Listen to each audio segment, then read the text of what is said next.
Chapter 6. The plot against Daniel. After he became king, Darius the Mede decided to subdivide his kingdom into 120 provinces and strategically appoint a governor for each province. He also appointed 3 chief officials to watch over the work of these governors so that the king's interests might not suffer. And Daniel was one of these 3. Now Daniel had an extraordinary spirit and possessed exceptional qualities. He so distinguished himself among all the chief officials and the governors that Darius intended to set him over his entire kingdom. For that reason, the chief officials and the governors were stirred to seek some pretext against Daniel regarding his governmental affairs. But because he was trustworthy, no one can find any error or fault in him, nor could they uncover any negligence or misconduct. Finally, his accusers said to themselves, "We will never find grounds for accusation against this Daniel unless it is related to his obedience to the law of his God." So these 122 powerful politicians consulted together as a group to entrap Daniel. And they went to speak to the king and said to him, "King Darius, live forever.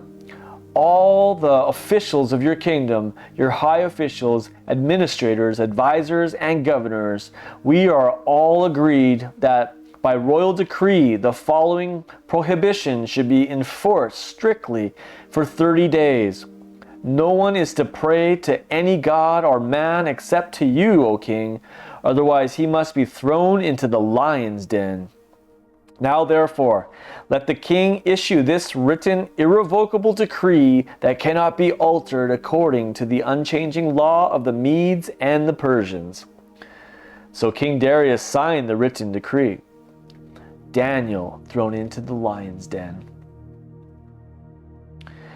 Even after Daniel learned that the king had officially signed his decree, he continued his regular custom of praying at 3 set times a day. He went to the upper chamber of his house and opened the windows facing toward Jerusalem.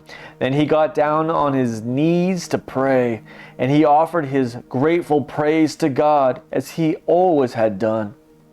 Then all these who conspired against Daniel came and spied on him. They found him praying to God and asking him for help. So they approached the king and reminded him of his royal decree.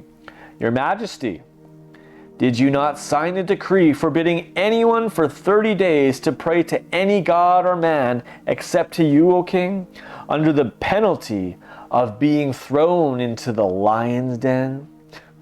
"Yes, I did, and my decree is final," the king answered. "It is irrevocable according to the law of the Medes and Persians." They then told the king, "We discovered that Daniel, one of the foreign Jewish exiles, pays no heed to you, O king, and ignores the decree you have signed. For he prays to his God 3 times a day." When King Darius heard this, he was deeply grieved and sought to find a way he could rescue Daniel from this fate. For most of that day until sundown, he wrestled within himself over how Daniel could be spared. But these powerful politicians went back to see the king and insisted, "Bear in mind, your Majesty, that according to the law of the Medes and Persians, every edict or decree of the king is irrevocable." So the king gave orders to have Daniel brought in and cast into the lion's den. But before they threw him into the lion's den, the king said to Daniel, "Your God, whom you serve so faithfully, he will surely come to rescue you." A large stone was then brought and placed over the opening of the den, and the king sealed it with his own signet ring and with the signet rings of each of his nobles, so that Daniel's fate might not be changed. Then the king returned to his palace, where he spent the night fasting. He had no supper brought to him and could not sleep a wink. God protects Daniel. At the first sight of dawn, the king rose from his bed and hurried off to the lion's den. As he drew near the den of lions, he called out to Daniel with a trembling voice, "O Daniel, servant of the living God, has your God, whom you serve so faithfully, been able to rescue you from the lions?" Then he heard a voice.